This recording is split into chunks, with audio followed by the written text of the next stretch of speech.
আমাদের জীবনে আমরা চাই প্রত্যেকের সঙ্গে যেন অ্যাটাচমেন্ট ফ্রিভাবে বাঁচতে পারি। মানে প্রত্যেকের সঙ্গে সংলগ্ন তো থাকি, কিন্তু যেন কোনো অ্যাটাচমেন্ট না থাকে, যাতে কোনো দুঃখ না আসে, কষ্ট না আসে। আমি বহু ভিডিওতে এর আগে বলেছি যে attachment is the root cause of all suffering, expectations is also the root cause of all suffering. So সব থেকে বড় বিষয় হচ্ছে কি, এই আসক্তি এবং এই এক্সপেকটেশনস একে অপরের থেকে আলাদা কিন্তু কিছু নয়। আসক্তি যেখান থেকে আসে, এক্সপেকটেশনসও সেই জায়গা থেকেই আসে। মানে আসক্তি থাকলে সেখানে এক্সপেকটেশনস থাকবে। ধরুন আপনার একটা ভালো বান্ধবী বা বন্ধু কেউ আছে, এবার তার সঙ্গে আপনার যদি মানসিক অ্যাটাচমেন্ট তৈরি হয়ে যায়, তো তাহলে সেখান থেকে এক্সপেকটেশনস তো আসবেই। আর সেই এক্সপেকটেশনসে যখনই আঘাত লাগবে, তখন আমাদের আসবে দুঃখ। তো দুঃখ নিবারণের উপায়ে সমস্ত মনীষী, সে হোক গৌতম বুদ্ধ হোক, কিংবা আমাদের ভগবান শ্রীকৃষ্ণ হোক, কিংবা যে কেউ হোক না কেন, যে কোনো বড় বড় মনীষী এবং সর্বধর্মের ক্ষেত্রে একটি বিষয়কে সব থেকে বেশি গুরুত্ব দেওয়া হয়েছে, সেটা হচ্ছে আসক্তিহীনভাবে প্রত্যেকের প্রতি প্রেম। এবার এই আসক্তিহীন যদি আমরা এক নিমেষের মধ্যে হতে পারতাম, তাহলে হয়তো আমরা হয়েই যেতাম। কিন্তু আসক্তিহীন হওয়া কি এতটাই সহজ? আমরা কি চাইলেই দুম করে আসক্তিহীন হয়ে পড়তে পারি? সম্ভব নয়।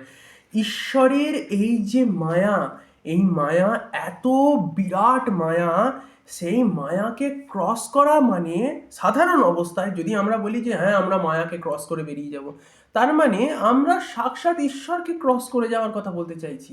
দ্যাটস মিন ঈশ্বর থেকে, মানে ঈশ্বরেরই আরেক স্বরূপ হচ্ছে এই মায়া বা এই প্রকৃতি। তো যদি কেউ বলে আমি মায়াকে অতিক্রম করতে পারি, তো তাহলে তার মিনিং হচ্ছে কি, সে বলতে চাইছে আমি ঈশ্বরের ওপর দিয়ে চলে যেতে পারি, প্রকৃতির ওপর দিয়ে বেরিয়ে যেতে পারি। এটা কি কখনো সম্ভব?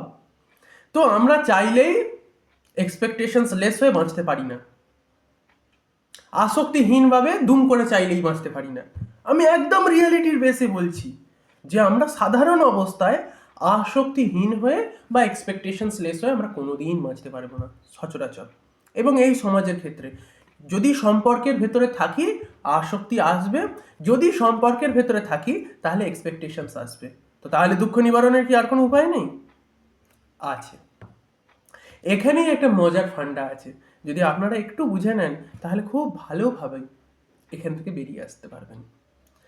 ওই কারণে ভগবান শ্রীকৃষ্ণ বলছেন শ্রীমদ্ ভাগবত গীতায়, দৈবী ঝেসা গুণময়ী মম মায়া দুরত্বয়া মামে বা ইয়ে প্রপদ্যন্তে মায়া মে তাং তারান্তিতে।